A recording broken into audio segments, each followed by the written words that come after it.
The following program contains names, places, and events that have been anonymized or fictionalized for the purposes of protection and safety. The following program is provided for entertainment purposes only, and any commentary from the hosts are strictly conjecture and should not be held as making any definitive statements about the truth or identity of any particular individuals or circumstances. If you or a loved one are involved in an abusive relationship, please call the National Domestic Violence Hotline at 1-800-799-7233 for support.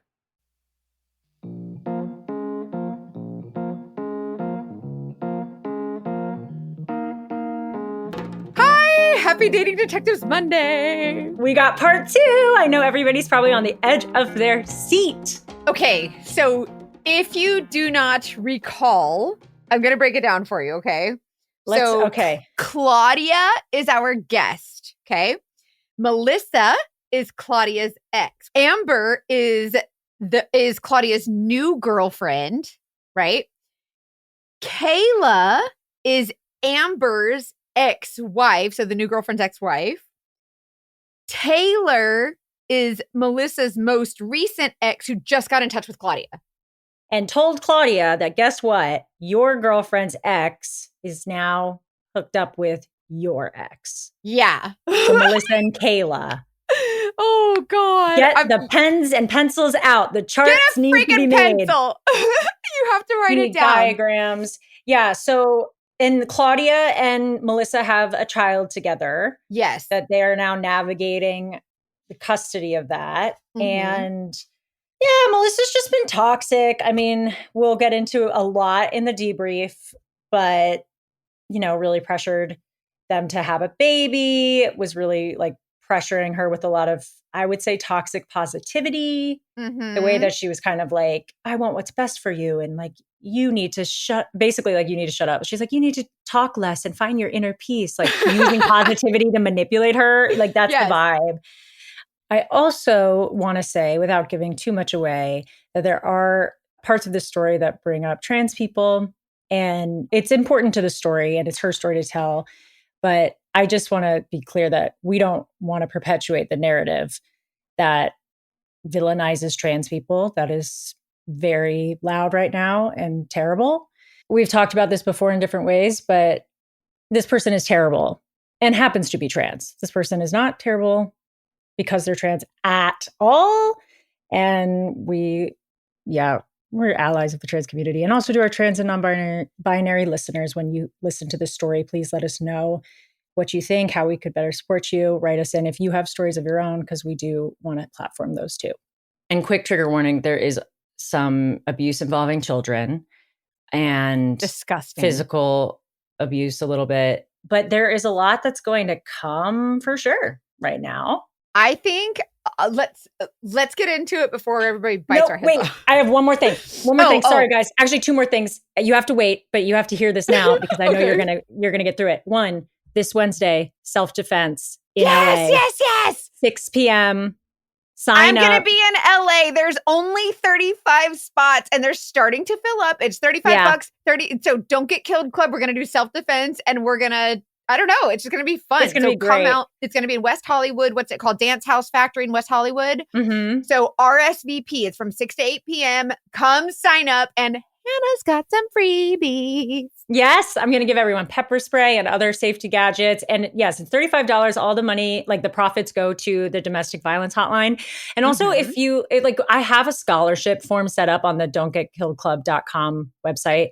If for whatever reason that's you want to come, like we want you to be there. You know what I mean? Yes. Like if you can donate, of course, we'd rather you do that, but we'd rather you come. So let us know. We'd love to meet you. There will be time to hang out. So that'll be that. And then Patreon is awesome. We just recorded an episode with a guest that's only going to be on Patreon. So it's $5 a month. There's a $9 reason a month. We could not put it on the main feed. So go sign up for the Patreon if you want to listen to it. And then the $9 feed, of course, gets you the girlfriend. Sorry. Yeah, that. The ad-free girlfriend listening experience. I'm so bad. I call it the girlfriend experience, but it's just ad-free. So anyways, thank you to our Patreoners and thank you for listening just in general. We appreciate you guys' support in our show. And those are my announcements. That's all. You can have the story now. Thanks for listening. Okay, well, shut up.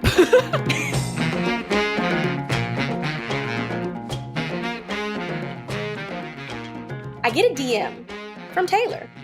And Taylor says, "Hey girl, I am so sorry that I never came to you and introduced myself because I was taking care of your son. And I just want to apologize." And Hey, Taylor. Oh, God. Oh, and she goes, "And I also want to warn you that your girlfriend's ex-wife, Kayla, and Melissa have been exchanging information for a year. So my girlfriend, Amber, who we were both getting divorced at the same time, our exes teamed up." that's so. What? I did have a moment back when you were explaining the whole thing. I was like, just put them together. They sound like they'd ruin each other's lives, and just let them do it. But now I'm like, wait, what information? Everything. And it was really fucking scary because how far are these two people willing to take it? For a whole entire year, they were exchanging information. You guys are watching our steps and listening to our phone calls. And it wasn't just me and Amber not feeling safe. They're exchanging information about our kids, their kids' schedules, what they're doing, what's going on in the parenting app. Kayla was exchanging financial information about Amber to Melissa and vice versa. All of our sensitive information was being exchanged. So Taylor, let me tell you something. A girl I would not want to piss off is coming with the receipts, okay? Screenshots. She is giving me receipts, proof, timeline, screenshots. Oh man, this girl was genuinely an open book. No exaggeration. Wow. And she's sending me all of this stuff. And they're in this group chat, basically Kayla, her sisters, and Melissa. Yeah. When I explain this story other places, I have a chart. That's how. Yes, you gotta write this shit down. Yes, you do need to. Okay, so Melissa's new girlfriend Taylor is awesome, and yes. So Taylor's sending me the info, and these two exes, Melissa and Kayla, are like, they were talking even when me and Melissa were in the same house. So I'm talking like, oh, look at what Amber sent me. And ha ha ha, look at what Claudia said. And ha ha ha, Claudia is going to be at the house from 8 to 10. And you should make it where Amber only has the baby from 9 to 11. And now you're sitting there wondering, holy shit. And because I'm still in the house that I had initially put Melissa out of. Is there hidden cameras? Are there audio? And to be fair, on Amber's end, there were hidden cameras. There was audio. And some of that stuff ended up coming into light. And it was really fucking scary because how far are these two people willing to take it? For a whole entire year, they were exchanging information. That, I don't know if Kayla's dangerous. Clearly, Melissa is. You guys are watching our steps and listening to our phone calls and different things with each other because Melissa's in the same house. She's probably ear to the door. I don't know. So like they were basically stalking us. Yeah. What? I mean, you're talking, Taylor was like, Claudia, they were on the phone for 5 to 6 hours at a time sometimes. And she was like, I would sort of ignore it because I felt like she needed somewhere to vent. But she was like, Claudia, she talked about you all the time, hours at a time. And they were obsessed with you. What? That's super fun for a new girlfriend. And me and Amber are on the other end of this, like, what the fuck? And honestly, things are starting to make sense. We're like, oh my God, it makes sense on how Kayla knew this. It makes sense on how Melissa knew this. And now it makes sense on why this divorce is being drawn out. Because it seems like Kayla and Melissa are upset that we're together. So what better thing to do than to make sure to block any upward mobility that we could have as a couple, getting a house, getting a car, getting married, anything like that. So we keep that in our pockets and we're at this point, we're like, what else does this girl have to tell us? Like, we can't take much more. Yeah. And is Taylor like, I'm leaving Melissa, or is Taylor? Yeah, Taylor's like, I moved out. Thank goodness. I was going to be like, I'll go get her now because no. Yeah. And she literally is like telling me everything. She's like, I was coerced into moving in with her. I had no job. I had no car. She told me to be vegan. She wanted me to isolate from my family. She wouldn't let me leave the house. She made me delete my social medias. She was trying to have a baby with me. She What? This playbook. And she goes, and the reason things got really bad between me and Melissa is I seen your tweets. And I went and Googled her and found her marriages online because she lied to me and told me the only person she was married to or had ever been married to is you. Oh, that's definitely not true. Yeah, and now I think that all of those marriages followed the same pattern. I think that we all will be revealed. Also, I love the tweeting. I mean, gossip saves lives, we like to say. And in a way, I think that I was trying to girls girl it. Yeah, I was trying my best. Mm-hmm. Do you guys ever wake up sweaty, freezing, or like just super uncomfortable? I'm such a cold sleeper, you guys. I'm freezing every single night, but my husband is a hot sleeper. My son is a hot sleeper, so it doesn't matter who's with me. Like, they are dying, sweating, and I'm freezing. And the temperature in your bedroom can make or break your sleep, which is why I switched to the Miracle Made sheets. So Miracle Made sheets are inspired by NASA technology. They use silver infused temperature regulating fabric to help you sleep perfectly all night long. So basically, it doesn't matter who's in the bed, they're going to be comfortable. And thanks to their antibacterial silver technology, Miracle Made sheets stay cleaner and fresher up to 3 times longer than regular sheets, which means fewer odors, fewer wash cycles, and way less laundry. And that means if Ryan gets in my bed with his smelly feet, it's actually not as bad as it used to be. And not to mention, I'm a skincare girly, so all that bacteria hidden in regular sheets can clog your pores, cause breakouts. Ugh. The antibacterial design of Miracle Made sheets help you sleep cleaner and clearer night after night. So upgrade your sleep or give the gift of better rest. Go to trymiracle.com/TDD to try Miracle Made sheets today. You'll save over 40%. And when you use promo code TDD, you'll get an extra 20% off plus a free 3-piece towel set. They make an amazing gift. And with a 30-day money-back guarantee, there's no risk. That's trymiracle.com/TDD, code TDD at checkout. Thanks to Miracle Made for sponsoring this episode. Have you ever struggled with bringing up a topic to your partner, maybe like money? I feel like in this episode especially, there were some money conversations that Claudia had trouble having and the credit stuff that came up. It's so important to have tough conversations with your partner. Hopefully you're not in a situation like Claudia's. But even so, there's an app called Paired that can help couples strengthen their relationship and prompt you to have conversations that are both important or sometimes just really fun and bring you together. It was founded on the simple belief that real lasting love is a daily practice. And it's backed by experts and relationship therapists, proven to work. Basically, you and your partner download the app, pair it together, and every day Paired gives you personalized questions, quizzes, and games that help you stay connected or deepen your conversations. And sometimes they're just like, post a picture of a time where you thought I was really cute or a time that you were proud of me. Sometimes it's really cute stuff like that. Or what's one way that you get turned on that you think I don't know about? I don't know. There's so many. It helps you make time daily to connect. It takes 2 seconds. Like, it's so quick, and you'll just learn to communicate better, and you'll learn new things about each other, which is so fun. Whether you're just a few dates in or have been together a long time, find the time to connect with your partner and nourish your relationship. Start strengthening your relationship in an easy, fun way, and it only takes 5 minutes a day. So head to paired.com/dating detectives to get a 7-day free trial and 25% off if you sign up for a subscription. Just head to paired.com/dating detectives to sign up today and let me know if you like it, because it's really fun.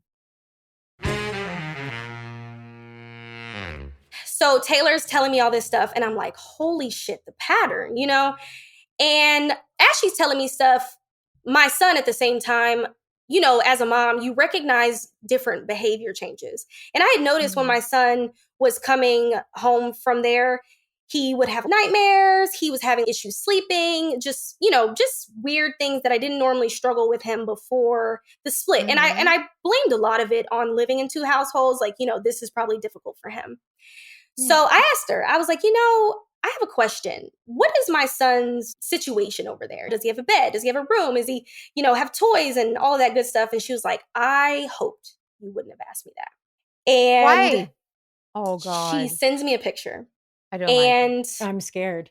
She sends me a picture. And in this picture, there is a mattress topper in a very small closet, not a closet we made into a room, a very small closet under clothes next to dirty shoes is a So like full Harry Potter mattress cupboard under the stairs. That's awful. And it was not just a tiny closet. She's in like maybe a 500 square foot apartment in Nashville, and it's connected to the bathroom, like in those 1-bedroom apartments, and the toilet is right by the door. And I'm looking at this picture and I am fucking losing it. I am crying. I am screaming. I am angry. And Taylor's like, listen, I told her I was going to call CPS. She was telling me every time I told her that it wasn't right, she would tell me how saving money and people would let their children sleep in closets, and she would make me feel so bad about it. And I just felt like I couldn't say anything. And really, when Melissa wasn't there, I'd let your son sleep in the bed with me. Like it was just, he was hot. There was no circulation in there. Like she's like telling me this stuff. And I am just breaking inside. So I call my lawyer immediately, speed dialed. And I was like, I'm taking Melissa to fucking court. I'm going for full custody. Fuck this. And my lawyer was like, it is so funny. Yeah. My lawyer is like, it is so funny you just called me, because Melissa's lawyer just called and said they're ready to sign. And I was like, fuck no. Hell no. What changed? I wonder what happened. And so I'm telling my lawyer, I'm like, I am now talking to Melissa's now ex-girlfriend, Taylor, and she just gave me all this information, and I'm sending you a picture. My lawyer opens the picture up and she goes, oh shit. She was like, okay. She was like, but wait, this is great information, but in court, this is hearsay.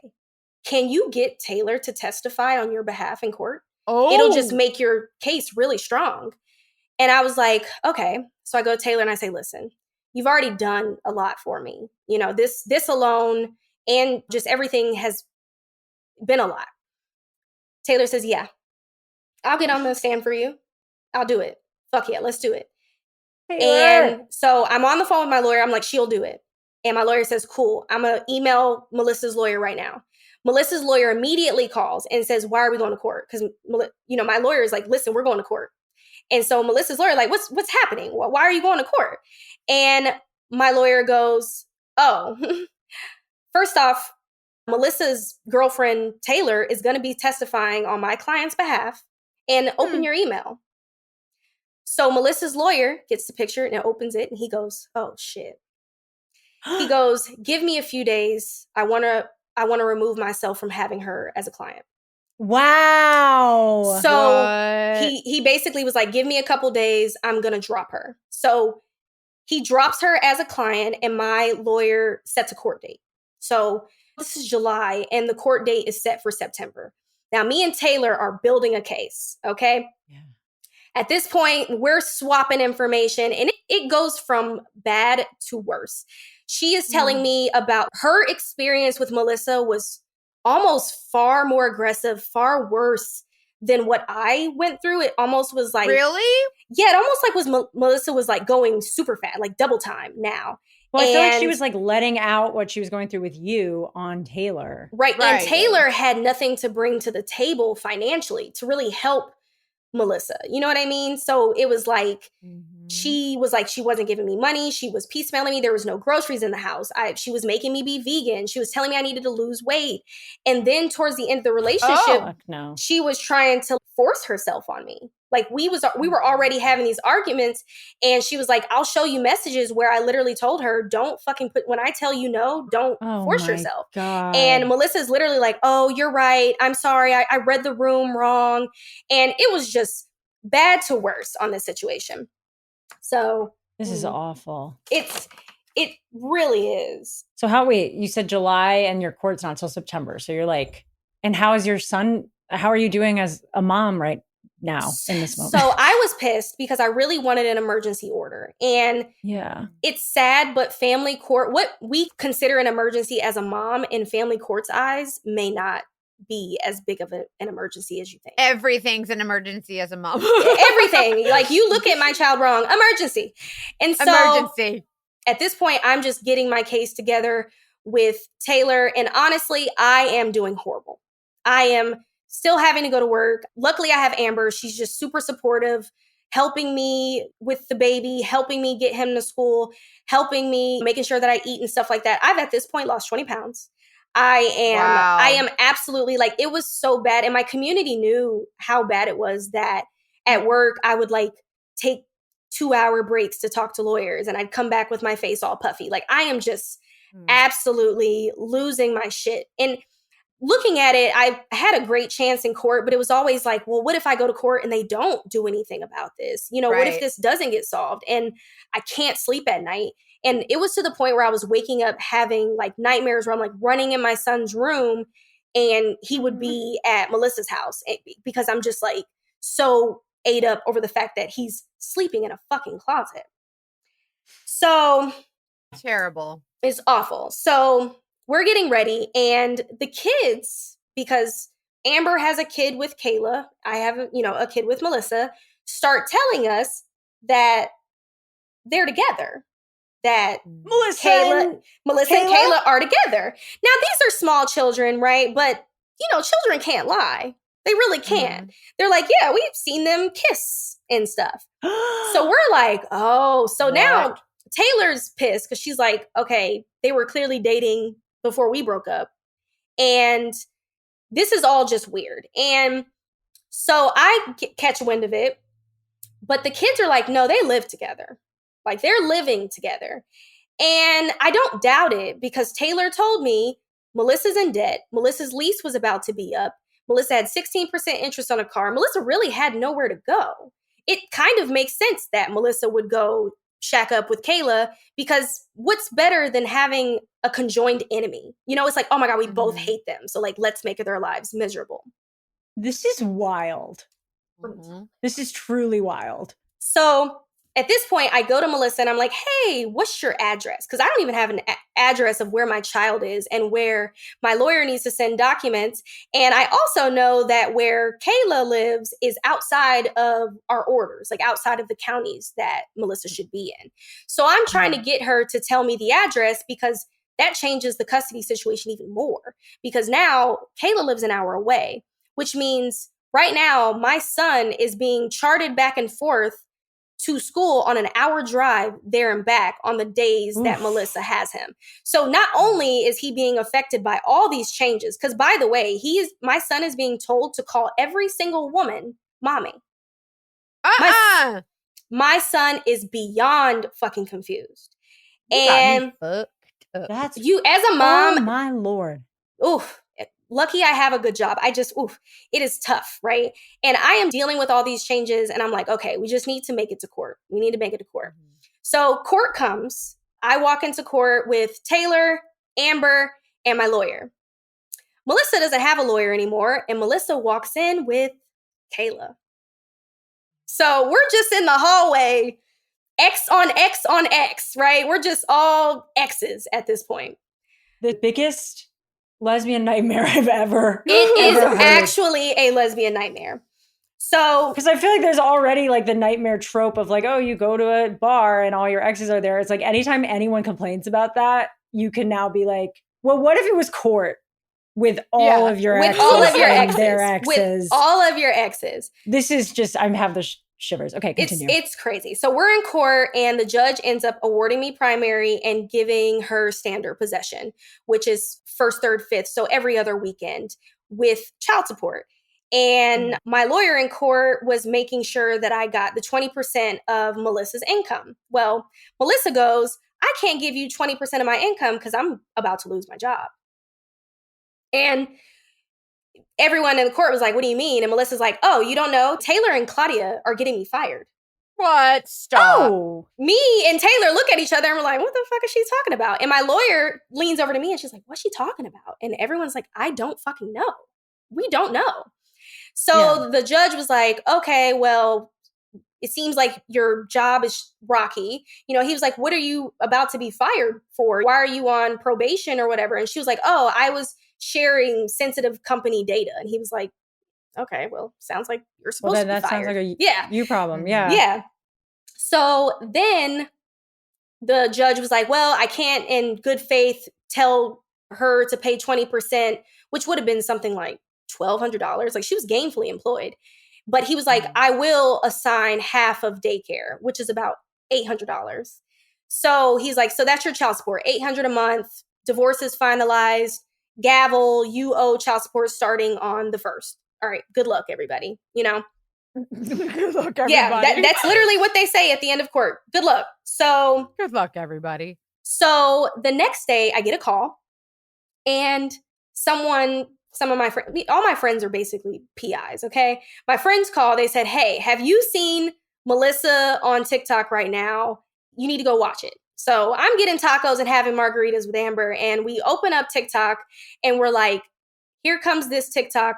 Melissa's like, my exes got me fired from my job and now I don't have any income and I'm supposed to pay child support and they're the reason. So guess what? How are they going to feel about their jobs? And, you know, like just getting real. That's really great for your shared child to try to take both the parents' jobs because away. now, $0, 0 cents, clearly a theme That's for awesome. them. Yeah, that's really nice. So basically me and Taylor, because at this point we're friends. Hey, Taylor. Hey, girl. We're just like, what the fuck is going on? Okay. So what's really frustrating is when you are going through a custody battle, and even if the judge says, hey, this is the order, there's terms and conditions for the other parent to sign. Right. Melissa's not signing the terms and conditions. Why? Because she says, well, I don't want every other weekend. I want 1st, 3rd, and 5th. Now, the problem with this 1st, 3rd, and 5th situation is me and Amber's kid, like our kids have always been on the same weekend schedule. Mm-hmm. During Amber's... Which makes things easier when you're co-parenting and you have the same... Correct. You have kids that schedule. Also, this should work. They're together too. Oh right. My God. Don't you guys want free weekends? Right. And it wasn't just for a free weekend. Like our kids have bonded together. Mind you, we're talking over a year at this point that we've been going through this. They bonded now, yeah. Right. So I remember during Amber and Kayla's divorce, Kayla was really pushing to separate the kids. But Amber's judge was like, no, keep the kids on the same schedule. That's fair. Well, Melissa decides, well, I want to take the kids off the same schedule. My lawyer goes back and says, listen, Claudia does not want to do that. Because at this point, you're talking maybe it's been about 3 months since we've been in court. Melissa has not paid any child support at this point either. So my lawyer says, listen, Claudia wants this schedule. You owe child support. How about this? Claudia will forgive the last 3 months of child support that you owe if you just agree to the schedule. Melissa's like, no. So then my lawyer says, okay, well, how about this? We'll give you every 5th weekend, but we'll still rotate. So you'll have an extra weekend on months that have 5th weekends, but the kids will still be on the same schedule. No. So I'm frustrated. I'm like, there's no way in hell a judge is going to allow this to happen. Set another court They date. can see what's going on. Like, come on. Come the fuck on. So we set another court date. Shocker. At this point, the judge said child support was due in October. We have a court date set for the end of February. So at this point, and you've got no child support. None. Right. None at all. But basically, we end up going to court. And the judge was like, I don't give a shit. Get out of my courtroom. Let's throw Melissa a bone. Let's throw Melissa a bone. That was it. He was like, I don't care. He's a very stern judge, if you will. He just doesn't really, it's not very nice. So he was like, let's just throw Melissa a bone. And I'm livid. I'm not even going to lie to you. I was cussing up a storm in those court hallways because it was just so unreasonable. And you guys are doing this on purpose. You think I'm stupid? Yeah. Why would you choose not to have free weekends only to torture somebody you've been torturing for 1.5 years? Of course. Right. Me and Amber have never cared about anything that Melissa or Kayla has done. We just wanted to be divorced, have our kids, and live our lives freely without all this bullshit. Well, your poor kids. Oh, I am so concerned about the amount of money I'm going to pay in fucking therapy. So, like, for everybody, just around the table. So I end up making a TikTok, just sort of like a 10-second, you guys wouldn't believe this situation. And it goes viral. Everybody's like, do a story time. And this is in February of this year, 2025. And I was like, okay, I tell the story. The story is definitely it's tracking. Okay. I get a DM. Second wife is like, okay. Yeah. Like from the past. Okay. The past. All the past girlfriends are coming forward. All the past ex-wives are coming forward. Past ex-friends, everybody is in my DMs. Mind you, I never said Melissa's name. That's how easy it was for people to know exactly who I was talking about. The social media is a powerful thing. Let me tell you. So the second wife comes to me and says, listen, I too have a tattoo. I did not need insurance. I was married to her, but told her I didn't want a baby and she threw me away, told me to get out. I was locked in the house with no food and no job and no money while she was forcing me to be vegan. Oh my God. What is this? I think she's just poor. I don't think she's actually vegan. I don't think she's actually vegan. I don't think she cares. I genuinely think that's what it is. You can't take someone to a nice steakhouse if you're vegan. You can't. 100%. I honestly, hilarious. Because even when I was talking to Taylor, the ex-girlfriend, she was like, we never went out. She wouldn't take me anywhere. And so now the second wife is telling me the same thing. And she's like, also, by the way, when you guys were still living together during the divorce, she sent me a message apologizing to me and started showing me pictures of your son and telling me that you were fucking crazy and all this stuff. So she was like, you know what? When I watched this video, I realized it was all shit. So at this point, we're all swapping war stories. And she tells me, she was like, because when I was making the TikToks and going viral, it was kind of, I was able to share all the screenshots that Taylor, like I was sharing receipts. And she was like, listen, I don't really want to be involved. I just wanted you to know. So I end up talking to the girlfriend before Taylor, same situation. She was trying to coerce me into a tattoo. She's vegan. She's telling me this. She's telling me that. I got girlfriends. Everybody's saying the same thing. Everybody. Now, mind you, the only person I haven't talked to is the first wife. Nobody knows where she is. Is she dead? Beats me. I think she ran for the fucking hills and never looked back. And good on ya. Mm-hmm. And she's like, screw all y'all. I don't want nothing to do with this. Nothing. And I get it. I don't think most people can name all of their financial accounts and what they're worth, their 401k, their properties, their investments. I also don't think people realize how much more their money can be working for them. That's why an app like Monarch Money is so good, because lack of awareness leads to leaving money on the table. And especially as women, not that all of our listeners are women, but I am so passionate about financial independence for women because it gives you so much freedom. And Monarch is such a great step in having a handle on your own finances.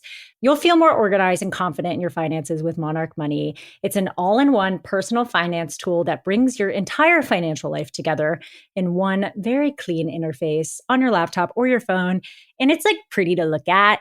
And I hate spreadsheets and stuff. So this makes it easier to look at the money because I don't like looking at the money. And if you are like me, you don't like it either. And right now, just for our listeners, Monarch is offering 50% off your first year. I definitely learned that I spend a little more on food and ordering food than I thought I did when I downloaded Monarch. And I was like, okay, call me out. But it was good because I was able to put a clearer budget in place for myself. And it helps you maximize investments, increase your savings rate, easily review finances with a partner. You can link it up with a partner or a financial advisor. Just helps you keep a clear view of your financial health week to week and long term. It also makes sure you don't leave money on the table, because when you're making good money, it is easy to get complacent and you might not need to track every dollar, but ignoring your finances entirely will cost you. So if you're not on top of it, you could be missing chances to save more, to invest smarter, to hit your goals faster. Monarch just helps you stay informed in a way that's accessible. So don't let financial opportunities slip through the cracks. Use code DATING at monarchmoney.com in your browser to get half off of your first year. That's 50% off your first year at monarchmoney.com with code DATING. Guys, fall is my favorite season, and I just love using it as a time to reset and bring healthy habits back into focus. That's why I love Green Chef, which is the #1 meal kit for clean eating. It makes it easy to do that. If you want to spend less time in the kitchen and more time enjoying fall, you should use their new Heat and Eat meals service. They're delicious, wholesome meals, just 3 minutes. And they're way better than the microwavable meals that I get at the grocery store, which don't even fill me up. It's perfect if you're on a wellness journey. They feature fresh, organic, seasonal produce and 100% responsibly sourced proteins to help you feel your best. Green Chef's real clean ingredients help you build lasting, healthy habits without the hassle. They've got salads ready in just 5 minutes, protein-filled breakfast, nutrient-rich smoothies. There are 80-plus dietitian-approved weekly meal options, so you can find a meal that fits your lifestyle, whatever that is, gluten-free, plant-based, protein-heavy, whatever. And the recipes change every week, so you're never going to be bored, and you have week-to-week flexibility based on your mood, your schedule, whatever. I've loved the meals I've tried with Green Chef, and you will too. I got this Mediterranean shrimp salad that was so beyond good and so easy, and it made me feel like I was at a restaurant. That was my most recent fave. So make this fall your healthiest yet with Green Chef. Head to greenchef.com/50 dating detectives and use code 50 dating detectives to get 50% off your first month. Then 20% off for 2 months with free shipping. That's code 50 dating detectives at greenchef.com/50 dating detectives. So everybody's coming forward at this point and they're all like, yeah, I don't really want to be involved, but I just want to let you know.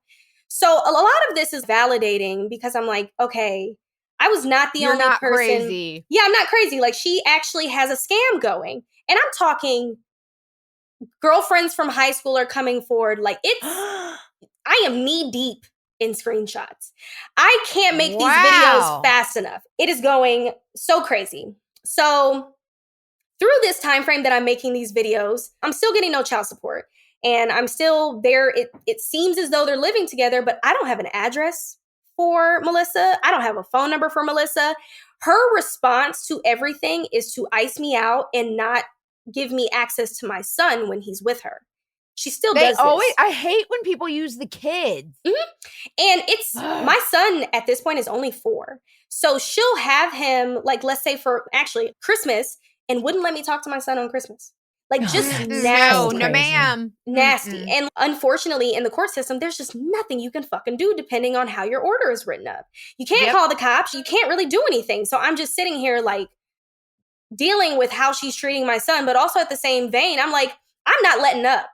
Fuck this. I'm not letting anybody else get trapped in this situation. And to be honest, I felt like as I was telling the story on TikTok and giving all these receipts, I'm like, Kayla, I don't really care for you at all. But honey, look, pay attention. I don't even fucking like you. But don't be stupid. She's living with you with no job, mind you. Mm-hmm. No house, mind you. In child support debt. You now you have kids every single weekend. You have no freedom. What are you getting out of this other than thinking that you're making me and Amber miserable? Because their whole thing was like, break me and Amber up. And like they just don't. Me and Amber are engaged now. So I was hoping you were still together. Yes, we've been together almost 2.5 years now. I bet they made it even stronger. I love it. So yes, I was such an Amber fan. Yes, she is a fan. It's so funny on TikTok. Everyone's like, we love Amber. Let us know when the wedding is so we can know. We're taking our time. Good. That's fine. Yeah, we're trying to learn from our past mistakes and make sure that, the kids are easing into all of this. Look at this growth. So basically, I'm telling this story. Everybody is saying the same thing. Veganism, positivity, tattoos. It is just crazy. And I'm realizing that she did the same thing to all of us. Like the vegan thing, she made all of us be vegan. So a part of Melissa's brand was being a vegan. Even online, it was very much like, I'm a vegan and I'm positive and you must believe me, living a health is wealth type situation. And when I met Melissa doesn't cook. So it was very much like, vegan. Olives for dinner. Yeah, it was also just like, oh, have you ever made vegan meals? Like, this can really be a bonding experience. Have you ever tried being a vegan? It was almost like that Melissa was pushing health in sort of more of a controlling tactic. It really felt like the vegan thing was being used as this weird control This of is like, for you. I'm doing this Yes. for you. and for me, I happen to be on the smaller, like I'm pretty tiny, so no one could ever come to me and say, be a vegan to lose weight, because I don't have any weight to lose. But every other woman that I talked to that was doing this vegan thing with Melvin was them trying to control their weight. I think that for me, they were just being consistent with their scam. And then another thing that was so weird and culty was that she tried to pressure every single one of these women into having babies, or if they already had kids, she pressured them into having the kids call her mom and like treat her like another parent. And like in the moment, I was like, okay, this could be a natural response to just getting in a relationship, getting proposed, having a house, all that good stuff, right? Like this just might be the natural response. The next thing. Yeah, to go into the white picket fence American dream, right? Everybody does, Yeah. Gets married, blah, blah, blah. And I feel like initially I was like, okay, like she genuinely likes me. She wants to have a kid. She wants the best for me. And you know what? When she started using my age, which I'm not that old at the time, I'm like, I guess 28, getting closer to 29. And as she kept pushing it, she's like, we don't have much time. That started feeling a little weird. I was kind of like, it's like, come on. it's like, if we're still together, what's another 2 to 3 years? But looking back, it was fucking weird. It was always like, oh, one day I'm going to make you my baby mama. Even on Twitter, she would talk about having a baby. She would talk about me. I've even dug up old tweets where she was with other girlfriends online talking about having babies. Like, is it like fetishy? That sounds a little fetish. She's really pushing that. It gives like fetish, but it's not like pregnant woman fetish. Like she wasn't upset. Yeah. To be honest, when I was pregnant, we already really weren't intimate. She wouldn't touch me when I was pregnant.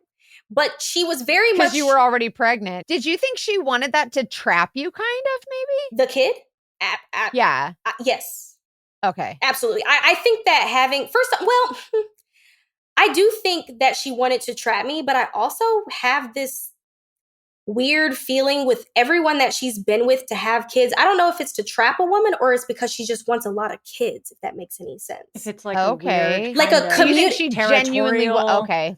Because if you think about it, like the whole tattoo thing, like we make jokes about the cult, but it's like I was about to bring up the cult. You want everyone to have tattoos, but you also want everyone to have a kid, and you're not waiting to know these women. You're just saying it. So I'm talking to all of these exes, and I'm putting the pieces together of truly how unhinged Melissa really is. And things kind of go silent, okay? Everything's kind of silent, and I end up posting a few videos about my situation back here in August. Really not trying to get anything out of it, but giving a little bit more information because people were invested in the story. I'm not getting August monetized. like a month ago? Mm-hmm. So I get that video goes even more triple viral in the millions. Nice. And I'm like, oh shit. Now people are going back to the original story from February, so I'm gaining more traction. Yep. Well, I get a DM. I'm talking to the second wife, and the second wife is telling me about this specific girlfriend from high school. And she's like, yeah, she told me she was the first wife. Like everybody had a different view, and we don't know anything about this high school girlfriend. I get a DM same damn day. High school girlfriend. Hey, I realized that I know who you're talking about. You're talking about Melissa. And I was like, oh shit. This is the person that knows about the first wife.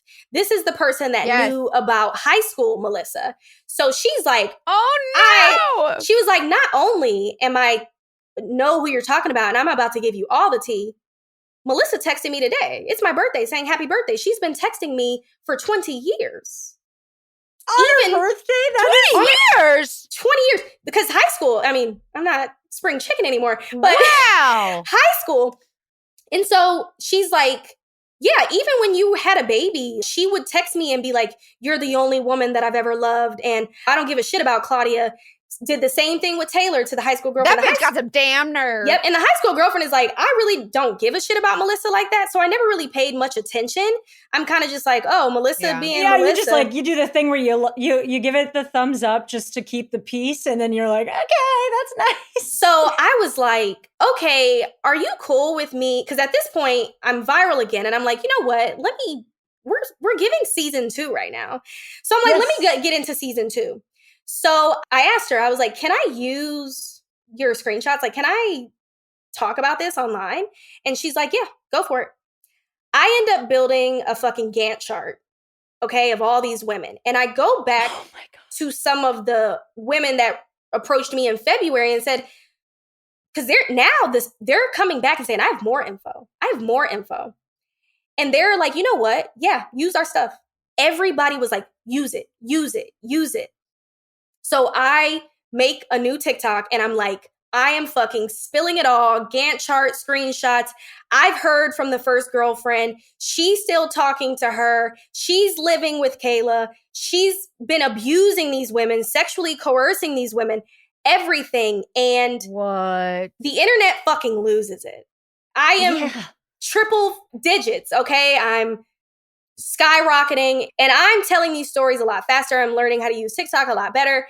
And basically, I'm telling the story in August, sort of at the point of, I'm telling their stories for them as best as I can.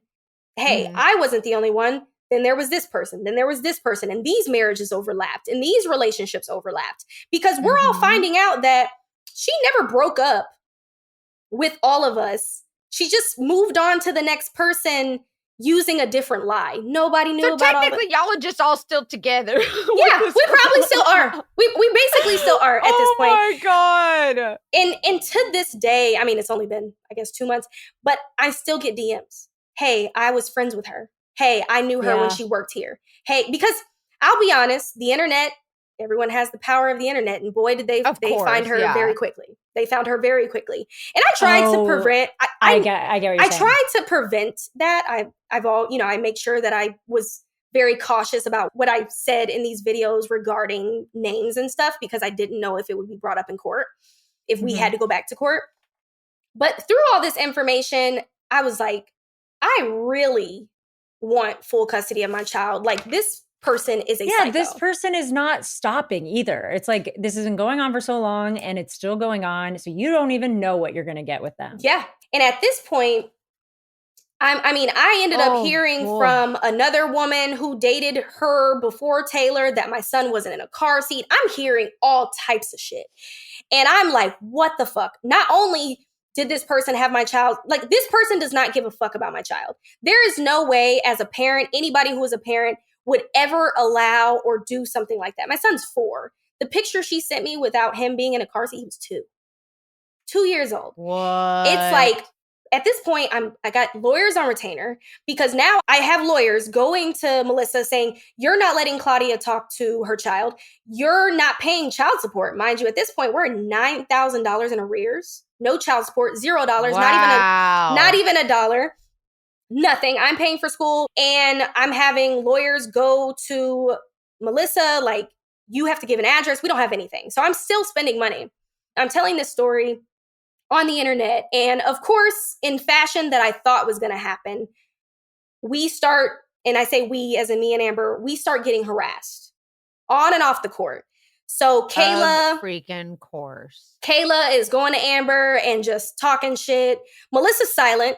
Haven't heard a single fucking thing from Melissa since then, actually.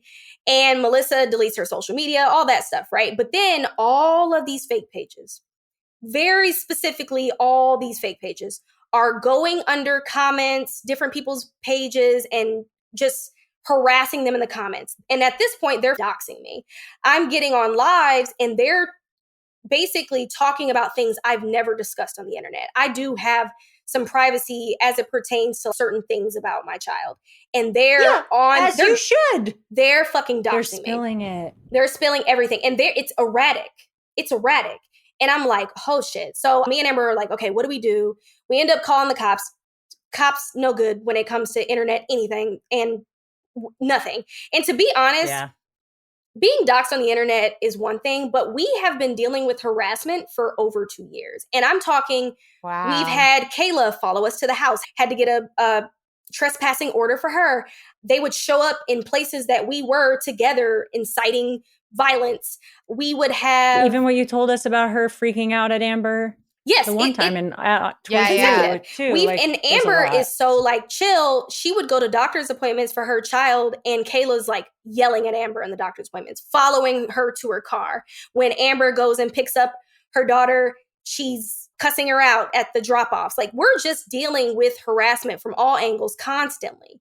So when these videos are taking place, they're doxing us, and now the harassment's getting even worse. Well, we are trying to give it some time to die down, but of course, what does Kayla do specifically? They make a debunk page, if you will. Oh, God. Yeah. And really, to me, their page didn't really debunk anything more than it kind of validated what I was saying. Because Kayla's like, tried. Bless yeah, them. They tried. Yeah, they were like, oh, Claudia talks about how terrible Melissa is, but look at her cussing me out. Yeah, bitch, you're right. I fucking cussed you out. You allowed my son to be in a closet. I'll cuss you out every day from A to Z. Like, I'm not ever pretending You're like, to be. I already did on TikTok. I posted it myself. Like, don't worry. And on TikTok, I am very like, I am very open about the fact that I'm not claiming to be some angel. Me and Amber definitely got together. We were still going through really tough times. I can understand how the people around Amber and me could be raw. You know what I mean? Mm-hmm. Amber's marriage was a lot longer than mine. So I understand that Kayla was upset. I actually gave her, I excused her behavior for a long time. Yeah, your whole story is really about Melissa for the most part. Yeah, and no one cares about it. No one's replying to it. And when people do reply to it, they delete it. Because everybody's like, oh, you kind of are a stalker, like Claudia said. You kind of are giving harassing vibes. But then the video... so is this like their faces in the video? Are they like revealing that they are the people you're talking about? No. This is a page that's saying that they're just a page that or likes to ask questions, right? But then, then like one of the videos are like, oh, Kayla's walked into the room. She wants to give us her side of the story. It kind of starts like that. But then this is where things take a stupid turn. Oh, God. Kayla starts releasing videos on this fake page, not as Kayla, of video footage of me and Amber, pictures of me and Amber, timelines, dates, where we are, just really intricate things that only Kayla and I guess Melissa would have if they're sharing information, trying to invalidate me and Amber's relationship. Like, oh, they met early on, and how can Claudia talk about this when she's doing this? And I'm like, were these like things that they had taken of you without your... So Mackenzie, Miss PI, is that allowed? Can they... I don't know. Where was the video taken? Is it public? So yeah, basically, because we ended up calling the cops because we're like, what the fuck? They're like, oh, well, the videos are in the front yard, technically, if you're at the door. So anybody could really access that. But why were they there is my question. Well, because you got to think, when we're in the beginning of this relationship, we're still living in the same households at some point. You know what I mean? I was still living with Melissa. So Melissa was still Melissa had this video? So no, Kayla had this video. So there was Kayla's, then it's illegal. She can't just be sitting outside your house taking videos, even if it is public. Right. But at this point, too, I had sort of wandered into the town of where Amber was too. So it was more so like, oh, Brittany's over here where Amber is, because we didn't initially start living with each other. So it was videos like that. So, and they were so old that the cops were like, because you're talking 2023. Yeah. So they're just posting all this. But if you wanted to push it, you really could. Yeah, but the cops. The cops are like, who really cares? They don't know how to deal. The things that they don't know how to deal with, then mm-hmm. there's nothing they'll do. Yeah, they're like, we'll make a report. We'll make an event is what they'll do. I finally had one cop, a woman, of course, who was like, I'll make a report for you. I understand how this doesn't make sense. And she came back and she was like, listen, we're trying to press this, but we're not getting a lot of traction. You guys know I've recently lost 175 pounds. I've been on a weight loss journey, whatever. And one of my biggest pain points with bras and underwear is the back fat. There's a little bit of loose skin. So all the intimates that I wear kind of squeeze you a little bit. But with Skims, I feel like I finally found something that makes me feel pretty when it comes to my intimates. And I'm talking, they have a Fits Everybody collection, and the bras and the underwear, they feel really good on the skin. I love how confident I feel in them. They're not too squeezy. They just fit. So it just molds onto your body without being squeezy in all the wrong places. So if you haven't tried them yet, this is your sign. I basically replaced my whole entire underwear drawer, and they have this really good, like, it's an underwire bra, and I love an underwire, but it's super comfortable. But the back is like a tank top, like a sports bra almost. Super, super comfortable. This underwear is game changing. I will literally never go back. And I used to not really wear thongs a lot because they were super uncomfortable. Y'all know what I'm talking about. And their Fits Everybody thong is kind of like that seamless, really nice feel on your skin. And it doesn't move. It's just, the feeling is like no other underwear you've ever worn. Thongs used to bother me so much throughout the day, but this fabric just melts on your skin. You'll forget you're wearing it. Shop Skims Fits Everybody collection at skims.com. After you place your order, be sure to let them know we sent you. Select podcast in the survey and be sure to select our show in the drop-down menu that follows. Listen, y'all, they don't call me Snack Pack for nothing. There is nothing better than a little treat, a little snacky snack. And that's why I love Baked by Melissa. I posted this on my stories, and I was talking about these little bite-sized cupcakes. Listen, they give you the perfect ratio of cake, stuffing, icing, and topping in every single bite. There's new flavors introduced every single month, so get them for yourself. But you can also, like, I think it's a great little gift to send to people that you love.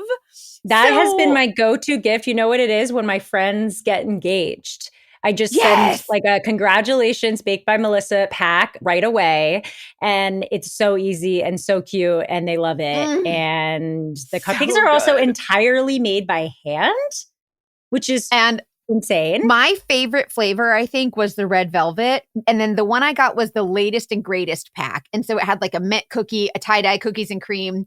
There was a Halloween, like Midnight Munchies one, peanut butter and jelly. Anyways. The peanut butter and jelly one was surprisingly amazing. I loved the mint. The mint they one was were so good. I obsessed. Anyways, and not only engagements, like you said, send to a friend for an engagement, but they've celebrated more than 100,000 birthdays since 2008. I think that's cool. And they were on the Today Show, Good Morning America, People Magazine. Listen, when it came to my house, I was excited. Like I said, snack pack. That's why they call me. Anyways, right now, Baked by Melissa is offering our listeners 20% off your order at bakedbymelissa.com/datingdetectives. That's bakedbymelissa.com/datingdetectives for 20% off your order. bakedbymelissa.com/datingdetectives. So, okay, so they're posting this stuff and we're like, you know what? Who fucking cares? Nobody cares about this page. Why should we even? And my friends are like, well, why don't you address it on your page? And I'm like, I'm not giving them any views. Nothing. Yeah, exactly. I'm not going to say don't anything. Give any air. So I didn't. So I have a few people DMing me like, oh, do you know about this page? Like, because what they were doing is they kept using my @name. And they kept using my hashtags. So they were getting traction alone off of how popular the story was.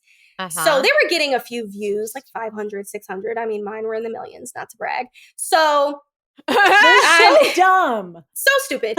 But then this is where it gets off the rails.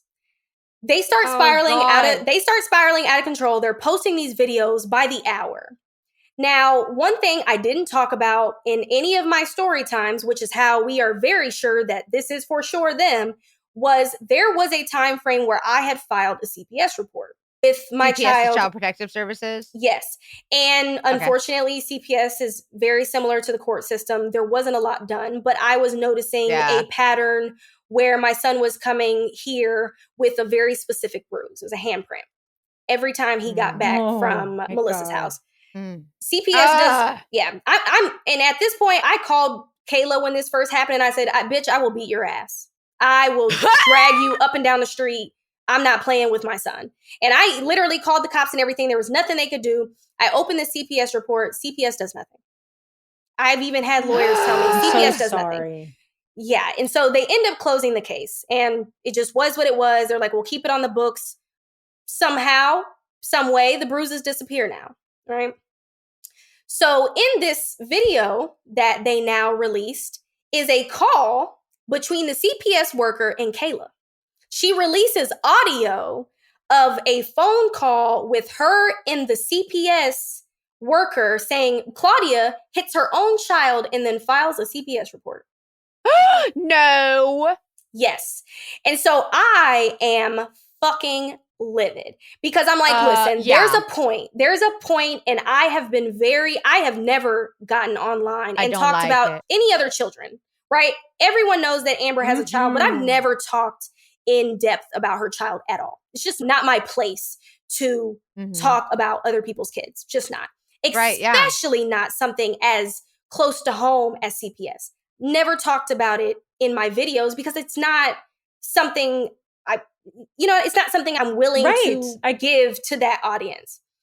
So when I see this, I go to Amber and I'm like, we need to call the cops again. We need to do what we need to do. And I'll be honest, cops do nothing.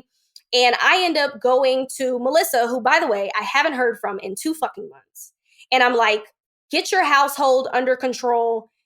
This is unsafe environment. This seems like erratic behavior. This seems unsafe for him. If you cannot handle your household, I do not think it's a safe place for my son to be. If you guys are so bitter over there that you're willing to get online and say that I hit my own child, I do not want my fucking kid over there. Period.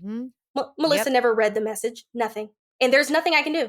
I did keep my son away from them that weekend because I didn't feel safe. I didn't feel like my son was safe. I was like, these people need to calm down. Yeah. So basically that sort of is the harassment, right? Everything after I went to Melissa and after I think that post they thought was going to be like this huge, oh my God, bomb. And I really think it backfired. I think everyone was like, yeah, this is it kind makes of them look wild to put that on the internet. It does. It really embarrassed them more than anything. And honestly, I don't think they had anything else. We don't harass them. We don't do anything to them. So the page goes silent. It stops. And honestly, my video starts trickling down as well, right? TikTok moves on to the next thing. It's fine. Sure, yeah. But one thing that I didn't share throughout the story is that through all of these people coming to me and telling me about Melissa and everything that they know and what they've experienced with her, I found out that Melissa is now Melvin. Melissa, I'm sorry, what? Melissa has now transitioned to a man named Melvin. Melissa is now Melvin. Correct. Wait, how do you find? Wait, okay. I need more information. So Taylor had mentioned way, way, way back in the beginning that, all right, at the time, or I guess Melvin really wanted top surgery, but was very sure that they didn't want to transition. By top surgery, you mean remove the breasts? Correct. But Melvin didn't want to transition, just wanted. Okay. Correct. But Melvin had made it very clear to Taylor that I don't want to transition in any way, shape, or form. I just want to have a more masculine body. I want to look stronger. Women, you don't have to have your breast if you don't want to have your breast. It's fine. So she had told me that. And honestly, looking back, I did notice some things. My son was having some confusion with, names. Kept saying daddy. And even the school came to me and was like, hey, we know he has 2 moms. He keeps saying daddy. And at the time, Melissa, now Melvin, went to the school and was like, oh, no, that's just keep correcting him. 2 moms, kind of. I'm like, okay, fine. So not, yeah. Okay. Yeah, so I end up getting a message from Melvin that says, my pronouns are now he, him. When was this? They ended up saying that basically around the time court was ending. Melvin was like, he, him. And honestly, I don't really give a shit.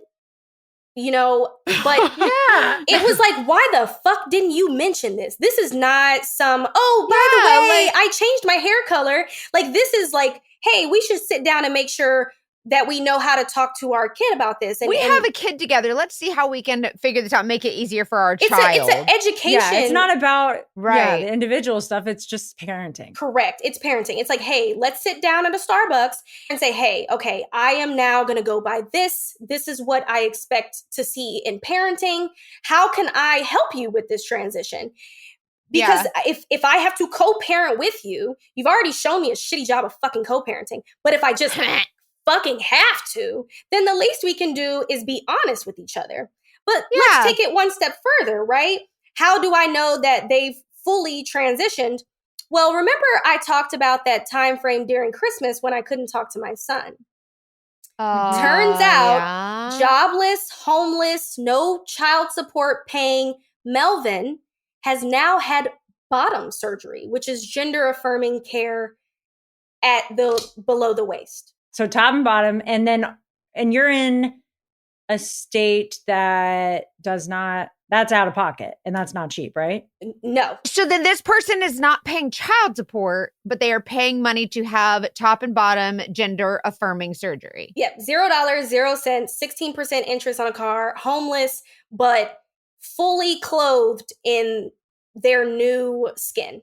And when I went viral on social media, it was actually addressing that I felt your child takes priority in any way, shape, or form.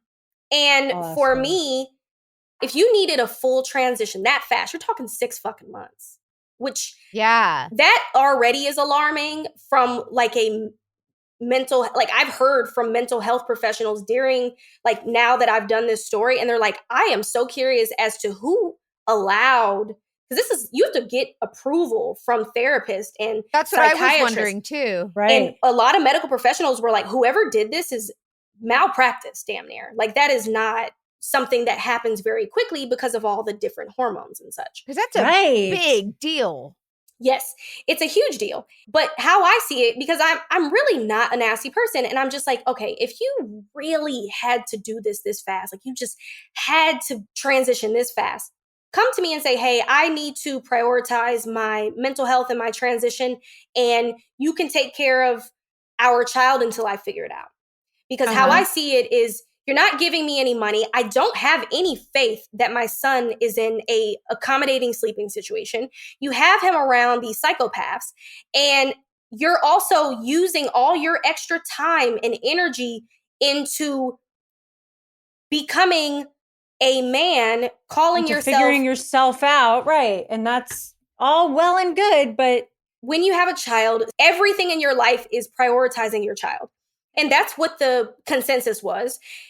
I was going to say, what was the internet's, what did trans people respond? Because the trans people I know would be like, yeah, they're still a shitty person. They're not shitty because they're trans. They're just shitty. Yeah, I want to say that maybe my first video was a little bit of rage bait, where I was like, if you're going to be a man, be a stand-up man. And so the internet, so the internet, it was kind of funny. First, everyone was like, fuck yeah, that's crazy that you literally are a lesbian, you avoided men this long, and now you have a baby daddy. You know, like everybody was on the side, but then it somehow got into men TikTok, and they were like, how dare you compare us to, they were being how they are. And people are going to get mad. You're not going to make everyone happy. And I didn't really hear any like trans feedback on that video, but I made another video after basically talking about how I've received no child support, and this person is living in their truth off of somebody's dime, but I know that I still have to pay for my child for everything. And there was a huge outpour of trans people that were like, I'm a fucking parent and I would never do that. Yeah, I understand. But then it was this a group of trans people that took it a lot more, like gender affirming care saves lives. People, like you're kind of like your mental health has to come first. Like you have to fill your cup before you can fill someone else's, basically. I could see that. I can see that. The money, it's the communication, it's the neglect of your son. Like those are the parts of it that are like. Because they had this surgery, and this is like, you are an ICU type surgery. This is not an in-out. You're talking a 10 to 12 hour surgery. Imagine that. That's a lot. And my son is in her care at this point. So I don't know who was watching my son. I don't know where he is. I don't have an address. still to this day, I'm assuming, I feel pretty confident that Melvin lives with Kayla. I don't have any information. And you're sitting in someone's ICU with custody of my child because it's during Christmas time. And I don't know where he is. I'm calling my son on Christmas. So what if any big medical thing, I don't know, like what if something happened to your child's other parent? Like there's just so much needed to be communicated here. Absolutely. But believe it or not, a lot of people ended up coming forward. And really, I got a huge outpour from the trans parents community that they were like, I would imagine. That's what I would think. Your kid has to come first always, period. Yeah. Like, No, yeah, this you is got to just put on your wrong. oxygen mask first, but at the same time, you got to take care of your kid, period. There's no way around it. And it's been 2 months. When they get my son on the weekends that they get him, I call to make sure my son is okay. Crickets. They have not paid a single medical bill. My son had hearing problems. They haven't paid anything since court. They haven't paid anything. They owe me $4,000 in medical reimbursement. They owe me $10,000 in arrears. They don't message me on the parenting app. So long story short, they're just all around shitty, regardless of what they are. They're shitty. And as of now, I'm still primary. Melvin still has standard possession, which I will never stop trying to get as much custody as I can. I am waiting for my judge to retire or die. Because unfortunately, in family court, you have the same judge for the life of your case. So they still owe child support. They don't pay any daycare. They don't, do anything. My son comes back in the same clothes that I send him in. Same shoes, all that stuff. I have actually gone to Melvin and said, I will donate whatever you need if it relates to my child. Crickets, I don't need anything from you. Nothing. I don't hear anything from Melvin. And everyone's like, how can you co-parent if the other person is not going to parent? You can't. We're not co-parenting. We've heard the phrase defensive parenting because it's not co-parenting. It's like whenever your son comes back, you have to almost like undo whatever damage has been done. And I have to undo him calling everybody mommy. He struggles so badly with names. That's so confusing. It is confusing because I'm the only mommy. And I literally told Melvin, hey, if you're going to date Kayla, what the fuck? He can call her anything else. Don't use the phrase mommy. Mommy is specific to me because I gave birth to said child. That's a privileged title. It's a privileged title. And they are just over there. It seems like they are living in a delusional world. And I bet when you said you wanted to be mommy, that was the only time that they were like, oh, now we really want it. It sounds like they're like making the only decisions they make about the child is in relation to like getting back at you. Yeah. Like not letting me talk to my 4-year-old is doing, I don't talk to Melvin. What reason do you have to not let me talk to my 4-year-old? That's not going to work out. Like that is a not like, and I absolutely not going to work out. It's not going to work out. And I literally call, I do what I'm supposed to do. I have a lawyer. I've served them. I've done everything that I can. And at this point, I've poured 15,000+ into trying to be a good parent. And I'm at the point where I'm like, this is not going to work. And I've literally gone to Melvin at this point and been like, listen, bro, I'll pay your fucking child support. Leave me the fuck alone. I'll pay it off. You can walk away with absolutely nothing leading behind you. Just go away. Please just go away. And they just won't. That's my take too. Like, I don't want your money. I don't care. I'll take care of my kid. Go away. I don't want nothing to do with it. Bye. That's fine. You're unsafe. I don't think he deserves to be. My son doesn't deserve that. And it sucks because sometimes I feel bad because I'm like, okay, you were a player in this. You brought him into the world with this person. He deserves your relationship. But if you're not willing to, the kid doesn't care about the money. They care about the time. And it's right. Like, it's almost like you're just creating more issues. Yeah. So like I said, I think Melvin still lives with Kayla. I am still, we have cameras everywhere. We have to protect ourselves because we are actively being harassed. It never stops. It gets quiet and then it gets back. It's kind of like our normal. Like when they're quiet, it's actually a little scarier than when they're going ballistic because at least you kind of know where they are and everything. Yeah. So really, my story never ends, unfortunately. It just keeps going. Yeah, this is kind of what it is. I basically will continue to fight. I am never going to stop. People are always like, oh, maybe it'll get better. It'll improve. And I'm like, fuck no, it won't. This person is a psychopath and doesn't love anybody that they're with. They just want to use people as baby vegan incubators or something. I'm not. And really unfortunately, sure. It's almost like you have to not react in the way that you want to, because you have to set a good example for your kids. So you have to like hold all those feelings in and just be like, you know what? It doesn't matter. We have to do the right thing. It doesn't matter. We have like, and it sucks, but that's what they want. Example. But that's what they want. And I've noticed, want you to react. Yes. Well, no, they want me to react, but at the same time, Melvin loves to shut down like this because he's like, eventually Claudia's going to go away. If I stop answering, Claudia will stop calling. Ooh. So I think that everything that Melvin is doing is to make me silence at some point. Because it's been 2 months, right? And I haven't been making any more videos about it, and then it's silent. Because Melvin is like, oh, Claudia will eventually stop talking about this. But what Melvin doesn't realize is even if you do stop the post and just move on with your life, either way doesn't look good for him. No. It doesn't look good for him. Like neither way. And your fight is not even about the TikTok. It's about your son. Like you're fighting for your kid, and that doesn't stop until you win. Even if you say like, I'm going to stop posting because I care more about my son than I care about this crap. So I'm done. I told you everything I had to say. That would freaking kill. Like he would be like, oh crap. Yeah. And like, honestly, like I said, 2 months silence, haven't heard anything from Melvin. And I think Melvin thinks that I'm just going to go away while he doesn't pay child support and you're just playing leave it alone. Well. Yeah. And guess what? I think that Melvin and Kayla are together. I hope that Kayla understands and realizes that mental health is real. And eventually you will see. And Melvin's going to move on to the next girl. And guess what? I'm still here. Internet doesn't delete. And they're eventually going to come across it. And and guess what? You, with kids, what are you just going to keep telling the woman that you're with that she can never meet Claudia, your son's mother? No, that doesn't work. That's not going to work. I wouldn't accept that.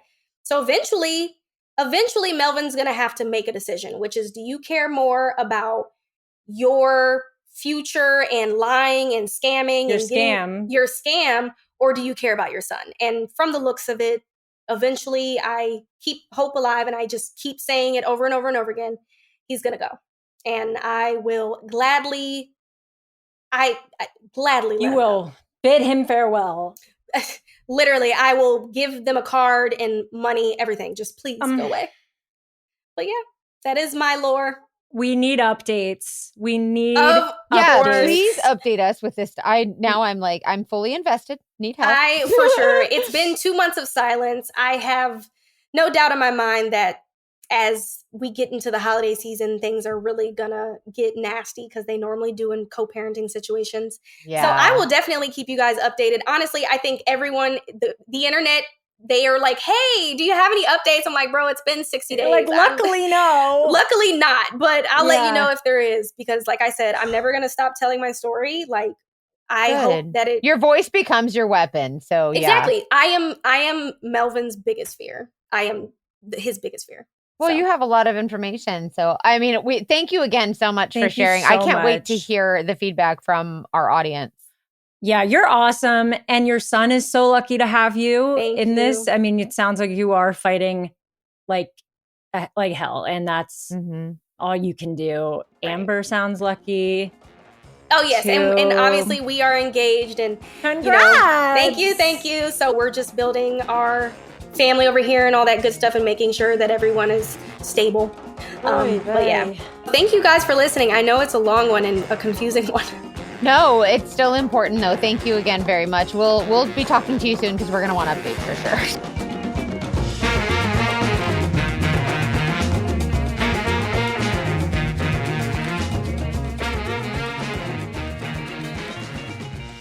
Holy wow. Wow. Pregnancy, veganism, control, manipulation. Where to begin? Oh my God. Well, I love how TikTok played a role in her journey here, because I'm sure half of you are going to go try to find it. Go off, do your best. We keep it anonymous as much as we can. But she was able to find out the truth about Melvin, this ex, Yeah. through all of these people that found her story. That's why we do this. We want you all to be able to connect, not necessarily with the same person that dated your dogfish, but just with people who've been through it and make you feel like you're not crazy. One thing that, like, I don't know anything about veganism, okay? Because I'm a meat eater, whatever.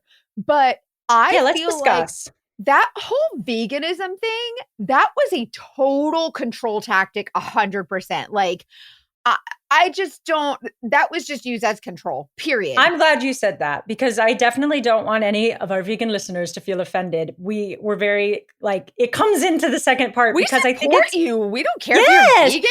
Well, first of all, he was a bad vegan. He like would stop being vegan at some points. And I really think it was, like you said, it was just like a tactic to control their eating, which we've seen he was before. Not full blown, because, and then when he's Melvin and then he's like not a vegan anymore or something. Yeah, it's like, well, also like getting a tattoo of everybody's name, asking them to have a baby. That's a lot. Like the tattoos, that's a big deal. Like that is it's branding culty. Someone. Yeah. It's branding. Yeah. I really do think all of the controlling the eating, the tattoos, the wanting to have babies, or even just having their kids call him like daddy or mommy. Like he wanted it to be like this little coven of people that were his. And that was weird. And also the positivity. Like the whole Twitter persona and being spiritual and using positivity to make it seem like he wants what's best for you, but really to just control you. Yes. That's real. And also it's like, I'm not a dickhead. I'm so positive, but really it's manipulative. It's a backhanded compliment, like kind of like a backhanded compliment. Like, you know what I mean? It's very backhanded and very backwards. And there were definitely moments where I was like, who does he think he is? Like, why is there this positioning of like, I know more than you, but that was part of it. And also, okay, so I wanted to point out, which we mentioned, Claudia talked about her toxic ex coming out of her bad relationship, really seeking something like this where she felt supported. And also Melissa, at the time, Melissa came in with sob story background, trauma. The first marriage had stolen money and left, and the family was racist and homophobic, like really positioned them as this sob story, which the dogfish do all the time to make you fall for them and just want to put aside your boundaries so that you can be there for them. Yeah. That was big. I think a lot of people will relate to that also. Then they moved to Tennessee, so Claudia is now isolated.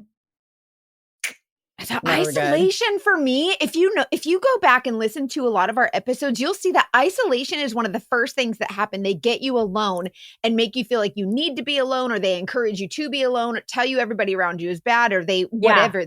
You kind of get brainwashed. Right. You can still have relationships with your friends and family, but they might just be tainting them with the idea that they're not actually as good for you as you think they are. They don't love you as much as the person does, or whatever. Like, oh, they'll never love you like I do. And so they start to isolate. That's a huge manipulation tactic. Yeah. Another one, and this is just me as a mom, but I feel like another control/manipulation tactic is encouraging your child to call another person mommy or daddy when they are not their mommy or daddy. I feel like Claudia was right.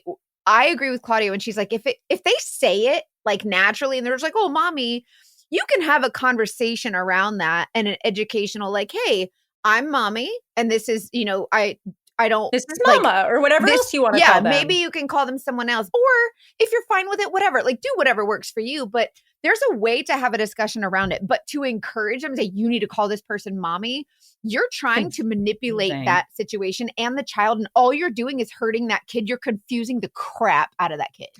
And also, we've made it clear, and we'll continue to, regardless of gender, it's confusing to have to call a new partner mommy too. So this child is already in a really difficult position, having two homes now. It's like just really disorienting, and I really can't imagine. And we talked about defensive parenting rather than co-parenting, because so much of what Claudia and then Amber had to do was undo what's going on at the other house, which is also abusive and really devastating to get to the part of the story where we found out about the living situation over there. That's but Amber, awful. Loved Amber. Give it up for Amber. I was like an Amber Amber. fan. Yeah, I really like Amber. I think everybody's going to agree. Yeah, and like, what are the odds that I guess the odds are high because they're diabolical, but that Melissa, who's who? Kayla Melissa is Melvin. Oh, and Elvin, right? Kayla's and Amber's Melvin end up ex-wife. together. It was like nightmare. But it was like the two bads got with the two goods, kind of. Yes. So they like found each other. Like, I want to get Kayla out of there. I mean, the fact that there are so many exes that have been through this similar thing just goes to show you that a lot of the things that we might not initially think are a problem with this dogfish is a pattern. I think, there are little things. There's a lot of big things, obviously, but little things that I wanted to touch on, even going all the way back to the fact that they started their relationship with lots of texting versus being in person. Yeah. I am asking the room because I've had thoughts about this, given that I like texting and I feel like I can communicate well over text and have had situations where I've talked a lot with someone over text, then met them in person on the date, and it's awkward because it's a different dynamic. And I think it's easier to be who you want to be over written communication because you can think about it more. You can run it by your friend. You don't even know if you're talking to the person or if you're talking to ChatGPT. Yes. Like, it could be anything. That's so true. Even if it is genuinely you're just being a different version of yourself. And I know that a lot of online relationships start that way, or long distance relationships have to start that way. So I don't think it's necessarily a deal breaker. I just think it's something to be cautious of because you might not be getting the person you think you're getting. I agree. Especially today, because we're all online. And so on ChatGPT. Yeah, for real. You might be getting ChatGPT. You don't even know it.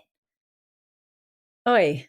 ChatGPT is legit. Sometimes I wonder if that'll be better than some of the dogfish out there. Just kidding. But it's interesting for Claudia to get to Taylor to get to Claudia and it all to come full. It was just a lot.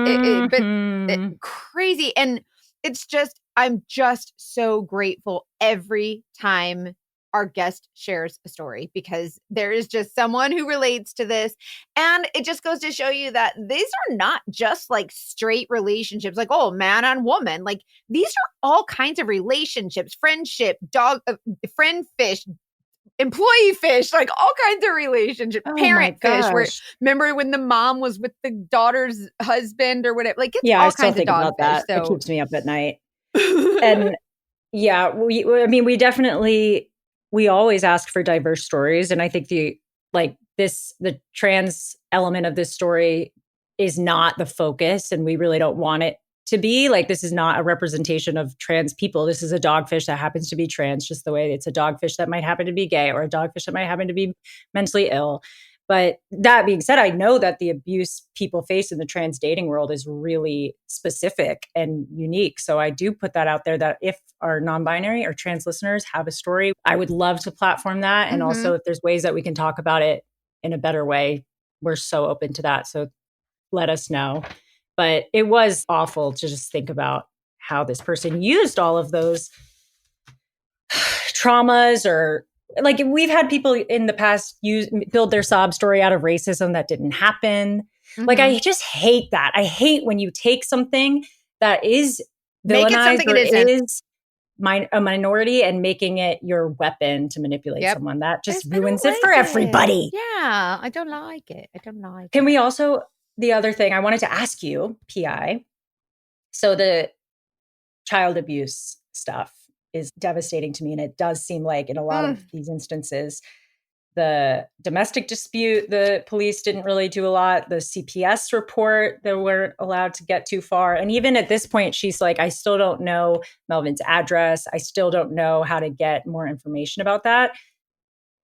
What would a PI do if she to get Melvin's information? Or to just like find out what the situation is for the child? I've done a zillion domestic cases, and a domestic case is like not an insurance fraud. It's more just like somebody hired me to follow make somebody sure else. my child is doing what they say they're doing with my child. Exactly. And so I've done a lot of those, oh, it's the dad's weekend, got to follow him around. And then you just document what you observe. Obviously, you can't see what's going on in the home. You can't be in the house, but you can do surveillance and see how they're acting, where they're going, who they're talking. You can kind of paint a picture based on their activities, especially with continued surveillance. So if you do multiple weekends in a row or whatever, and you start to create a pattern, you're creating a story with your observation. There's other times, which is very few and far between for a surveillance investigator, because most of the time it is up to for Child Protective Services or law enforcement to do these investigations. But there are times when we can kind of go door to door and we can start asking the neighbors questions. We can help to paint a picture with what others are observing. So with witness statements or, even the opinions of the neighbors, like, oh, they were screaming in a tone that seemed like they were scared or whatever. That's all documentation. And of course, it's like, well, who are they to say they sounded scared? What do they know what a scared scream? It's like, if you have 10 people saying the same thing, it's like, so then you provide it builds that your to, case. It builds your case, and you can provide that to the client, who can provide that to their attorney or to the Child Protective Services. And as a legal investigator, that's why you can't just go knocking on doors all willy-nilly. As someone who's actually licensed to get this information, it's legally obtained information. Whereas law enforcement, there's not a lot of... they need a warrant. Yeah, right? They're bound by a different set of laws. I'm not bound by those laws. So it's kind of interesting. And even just finding that address to be able to serve divorce papers or whatever, you have access to ways to do that legally. Yes. That we don't. Yeah, there's so many different ways you can find addresses. All I got to do is, if I type in this person's name, you can work backwards, you can work forward. If you know what kind of car they drive or what their tag number is, you can find it. If you know any part of their social, if you know their phone number, their cell phone number, anything like that, I can go to the Google machine and find it, but it's a lot harder. We have resources that licensed investigators are allowed to use to find information, and that's what we can use to help narrow down where these people are at. When she was talking about not knowing where they lived, I was kind of like, all right, so hypothetically, say they come to pick up the kid, and I just happen to drive behind them for a little while until I see where they go. And I was like, I think I'm not allowed to do that. I think Mackenzie says I'm not legally allowed to do that. You're not allowed to do that. Doing that? Yeah, you can in the state of Florida, that's called unlicensed activity, and that's actually called stalking. So it's kind of one and the same. In other states, there's different requirements for what it takes to be a PI, but stalking is never legal. It's so frustrating because it's like, for the safety of your kid, I would do anything. Like, but hire someone legally who has the legal resources. Because also think about it, if it ever goes to court and they say, well, how did you find this out? And you say, well, I followed them home. I followed them. And they're going to be like, well, then this can't be used in the court. Like, it has to be legally obtained. Just in like fact, they'll use that against you. They'll use it against you and say, oh, you're unhinged or whatever. Yeah. So if you say, I used my resources to hire a licensed person to obtain this information legally, then it's like, okay, you have every right to hire a PI, and this person was legal. They did everything the right way. They found the information, and this is legally obtained information. We can allow it in court. Man.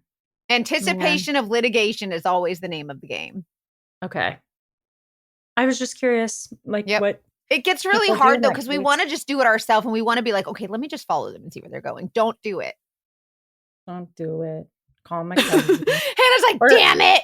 Will you remind everyone, because we've had a few DMs asking about how to find a trustworthy private investigator. You have a website you send people to.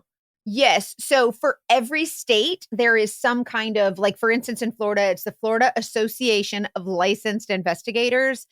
Type in whatever state you're in, Wyoming Association of Licensed Investigators. It might be like... Just Google it.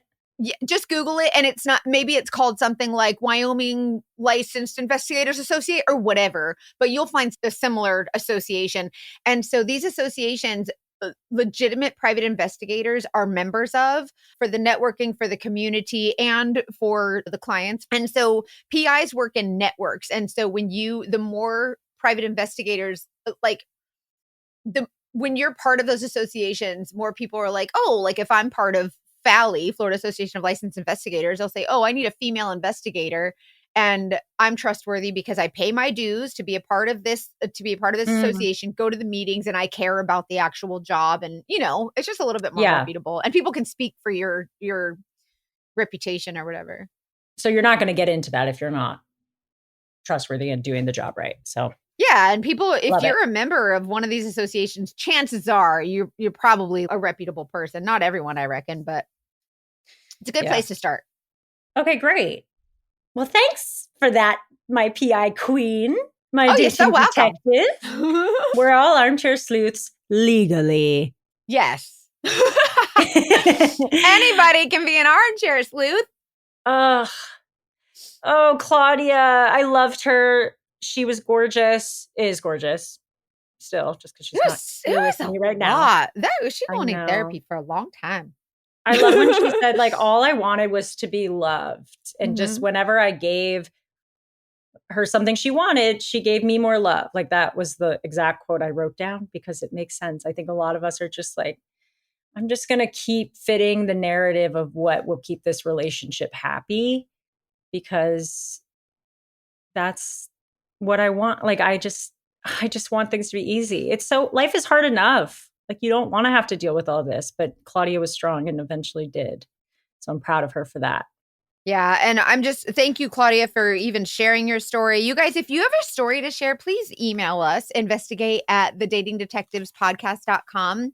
We would love to hear. So many people say, I don't know, this story is kind of stupid. No, it's not. Email it.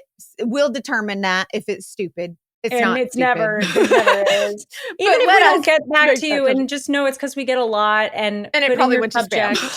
Oh yeah, maybe you can follow up, but put in the subject something about what the story is about, like a few keywords, and just know we are going through them. And even if it just feels cathartic to send, hopefully that makes you feel good too. I love when people tell us, like, even just writing it out. Yeah, they remember things they didn't remember. Yes. Sometimes just writing it down is helpful for folks. So I have been on my journal game lately. I've been journaling every morning. It's really and I love healthy. Her. It's good. I'm sure if anybody finds it and reads it, they'll be like, what the heck? She's crazy. That's and it's like, well, that's for me. That's for me to know and the journal to know. Right. Anything else? I'm excited to see you. I know. I'm excited to see you too. Well, as this comes out, I'm actually on my way to LA. Ooh. Oh my gosh. And as this comes out, I am very excited and anxiously awaiting. So as by the time you guys hear this episode, I will be like just arriving to LA. Dang. So, we have fun stuff planned. Yeah, we're going to be recording and come to the workshop studio on Wednesday evening in West Hollywood. Please, please, please come RSVP. It's $35 and come do the we want to hang. Yeah, come do the Don't Get Killed Club with us. Okay, it's good. It's really, like, I've learned so much from the ones we've done. And I'm excited. I'm so excited. It's like practical. It's not any fancy black belt. It's like, if someone pulls your hair, here's how to GTFO. Little things you can remember. Yeah. Yeah, exactly. Love you. Can't wait to see you. Thank you, Claudia. Thank you to Taylor and all of the other victims of this awful dogfish. This cult. Absolutely. There's so many too. So many. We're here for you always. And as always, trust your intuition. Love you guys.